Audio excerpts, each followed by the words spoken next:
Bonsoir à toutes et à tous, très heureux de vous retrouver pour un tout nouvel épisode des Sartois du Web. Votre programme de la soirée, on parlera du chiffre de la semaine avec comment trouver un travail quand on a moins de 18 ans. Et puis fin du mois est égal table ronde aujourd'hui.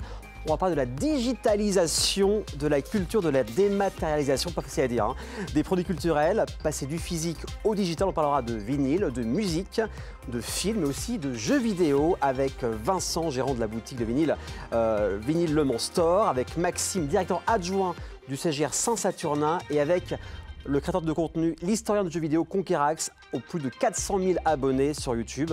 Il y aura l'alternance de la semaine avec Théo, et puis de l'humour, de la comédie, de la création de contenu sur les internets avec la MUMS qui sera avec nous. Et on finira avec la Brigade du Web et surtout avec Manon et son retour en fin d'émission. Et maintenant, le chiffre de la semaine, 6, notez bien la date, le 6 avril. Trouver un travail quand on est mineur, c'est pas facile. Comment s'y préparer, que ce soit pour le CV, la lettre de motivation ou même encore l'épreuve de l'entretien. Le réseau Info Jeunes Sartois organise une journée le 6 avril auprès des moins de 18 ans qui cherchent un travail en partenariat avec France Travail, la mission locale du Mans ou encore la Cravate Solidaire. De vraies réponses, de vraies rencontres sur les secteurs qui recrutent, offres d'emploi accessibles pour mineurs, comment faire un bon CV, comment se préparer aux entretiens, des questions mais aussi surtout des réponses. C'est le samedi 6 avril de 10h à 15h à l'espace jeunesse de Sadé Sablon du Mans. Et maintenant, il est temps de passer à la table ronde et c'est maintenant.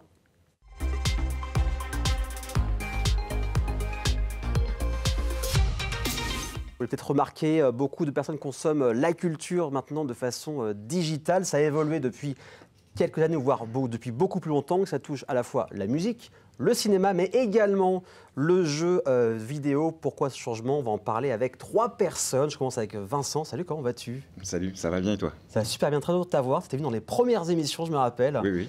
Et là, on parlait de vinyle avec toi. Tu en as même rapporté 2, on en parlera tout à l'heure. Donc, gérant de la boutique Vinyle Le Mans Store. Après, en face de toi, il y a Maxime. Comment ça va, Maxime? Ça va bien et toi, Aurélien? Ça va très très bien, très heureux de t'avoir ici. Bah écoute, c'est une première. Ouais, c'est super cool. Ouais. Mais vu que tu es passé à la radio l'année dernière, je crois, donc ça devrait le faire. Un petit peu, ouais. On va parler de cinéma avec toi. Tu es directeur adjoint du CGR Saint-Saturnin. Exactement. Et puis en visio, on a l'ami Conquerax pour le jeu vidéo. Salut Axel, comment tu vas? Eh bien, ça va très bien. Merci Aurélien de me recevoir. Ça fait super plaisir, surtout sur ce sujet. Bah oui, j'ai pensé à toi quand même pour ça. Je sais que ton temps est précieux, que tu cours partout. On va parler vraiment de la culture.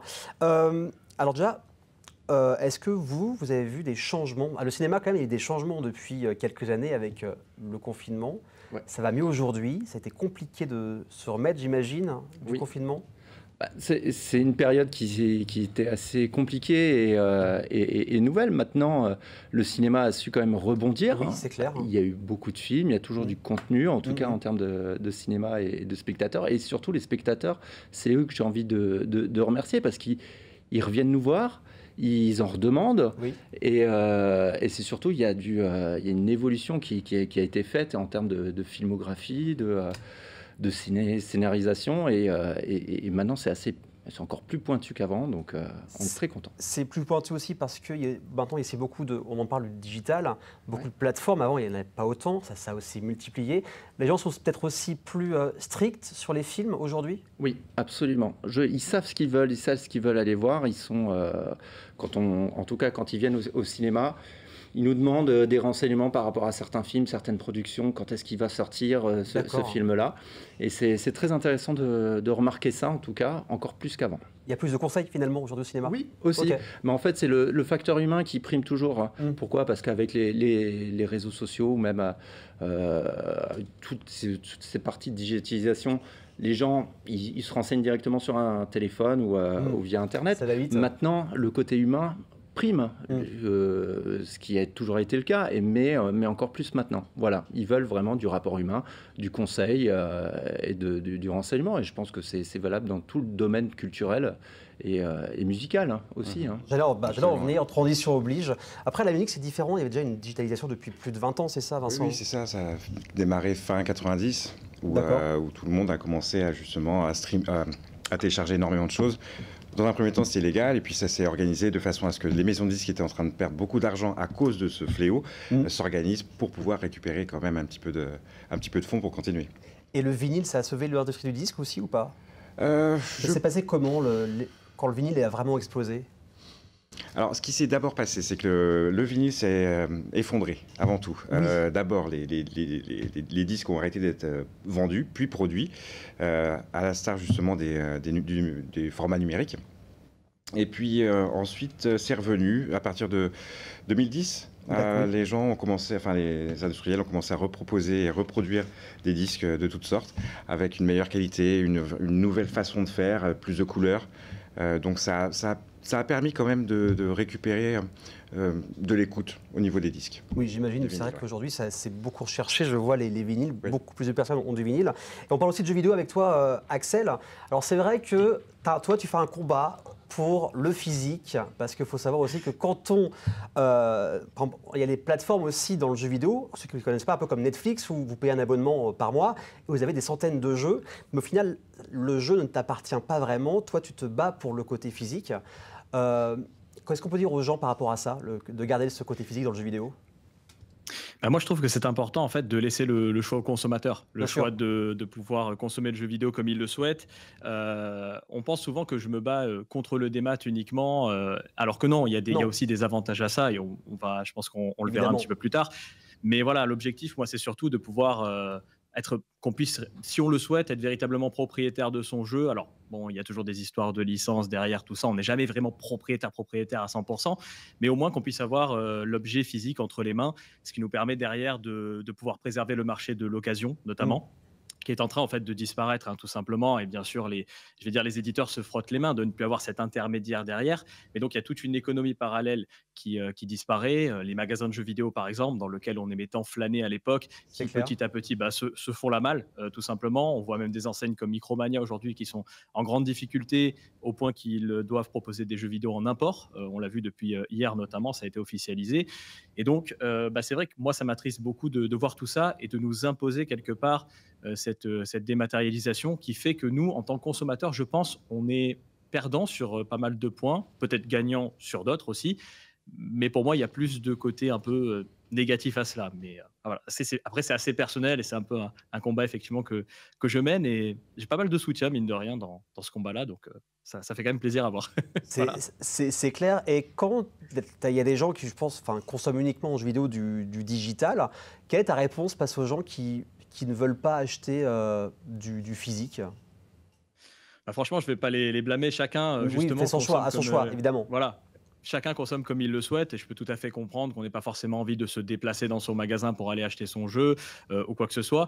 Maintenant, c'est vrai qu'il faut savoir que quand on consomme comme ça, alors sur PC, c'est le cas depuis maintenant un nombre d'années assez incommensurable, puisque avec notamment Steam, avec notamment, il y a plein de plateformes comme ça qui permettent ça. Et puis, il n'y a plus de lecteurs CD sur nos PC aujourd'hui. Je ne sais pas si vous en avez, mais ça fait quand même depuis quelques années qu'il n'y en a plus, hormis en périphérique externe.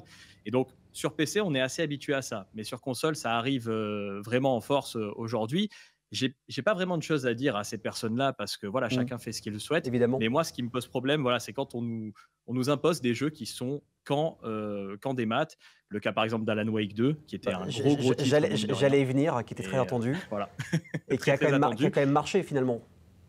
Qui a marché, mais qui aurait pu, je ne pense pas que ce soit non plus au niveau de ce qu'ils souhaitaient. Et je pense que c'est aussi lié au fait que des gens n'ont pas voulu acheter ce titre-là parce qu'il n'est pas sorti en physique. Et ça a été un petit peu mon cas. Alors c'est vrai que ça pénalise un peu les développeurs, on ne va pas se leurrer, mais je pense que les développeurs eux-mêmes auraient souhaité très certainement que ça sorte. Mais après, l'éditeur, c'est encore autre chose. C'est lui qui met l'argent et voilà, c'est lui qui décide au final, quoi.